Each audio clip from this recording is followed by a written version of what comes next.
Unang mga taga-Korinto Kapitulo 11. Pagtatakip sa ulo kung sumasamba.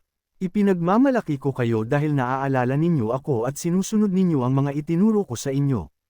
Ngunit nais kong maunawaan ninyo na si Kristo ang nakakasakop sa bawat lalaki, ang lalaki ang nakakasakop sa kanyang asawa, at ang Diyos naman ang nakakasakop kay Kristo. Ang lalaking nananalangin o nagpapahayag ng mensaheng mula sa Diyos nang may takip ang ulo ay nagdudulot ng kahihiyan sa nakakasakop sa kanya.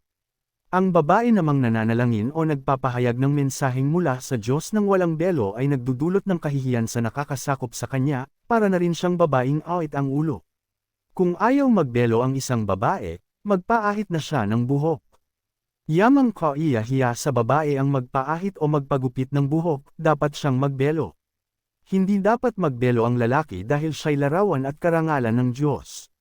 Ngunit ang babae ay karangalan ng lalaki, sapagkat hindi mula sa babae ang lalaki, kundi ang babae ay nagmula sa lalaki. At hindi rin nilalang ang lalaki para sa babae, kundi ang babae ay nilalang para sa lalaki. Alang-alang sa mga anghel, dapat magbelo ang babae bilang tanda na siya'y nasasakop ng kanyang asawa. Gayunman, sa paningin ng Panginoon ay kailangan ng babae ang lalaki at kailangan din naman ng lalaki ang babae. Kung nagmula man sa lalaki ang babae, ang lalaki na may isinisilang ng babae, at mula sa Diyos ang lahat. Kayo na ang humutol, angkop ba sa isang babae ang makitang nananalangin ng walang takip sa ulo?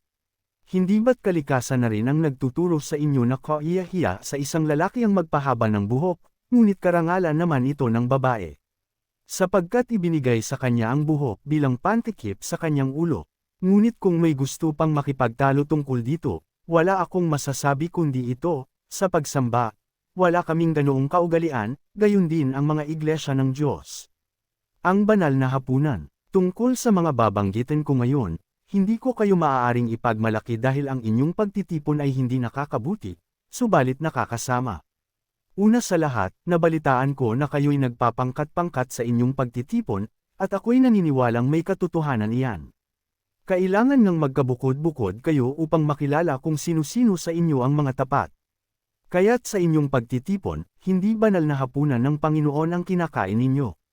Sapagkat ang bawat isa sa inyo'y nagmamadali sa pagkain ng kanyang baong pagkain, kaya't nagugutom ang iba at ang iba na may nalalasing. Wala ba kayong sariling bahay upang doon kumain at uminom? O hinahamak ninyo ang iglesia ng Diyos at hinihiya ang mahihirap? Ano ang gagawin ko ngayon? Ipagmamalaki ko ba kayo dahil sa bagay na iyon? Hinding-hindi ko gagawin iyon. Ito ang katuroang tinanggap ko sa Panginoon at ibinigay ko naman sa inyo, noong gabing siya'y ipagkanulo. Ang Panginoong Hesus ay dumampot ng tinapay, nagpasalamat at pinagpira-piraso iyon, at sinabi, "Ito ang aking katawan na inihahandog para sa inyo. Gawin ninyo ito bilang pag-aalaala sa akin."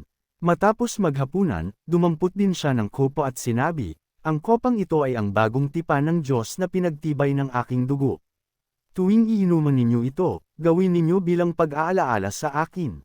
Sapagkat tuwing kakain kayo ng tinapay na ito at iinom sa kopang ito, ipinapahayag ninyo ang kamatayan ng Panginoon hanggang sa kanyang muling pagparito. Ang sinumang kumakain ng tinapay at umiinom sa kopo ng Panginoon sa paraang di nararapat ay nagkakasala sa katawan at dugo ng Panginoon. Kaya't dapat siyasatin ng tao ang kanyang sarili bago siya kumain ng tinapay at uminom sa kopa. Sapagkat ang sinumang kumakain at umiinom ng hindi kinikilala ang kahalagahan ng katawan ng Panginoon ay kumakain at umiinom ng kahatulan laban sa kanyang sarili.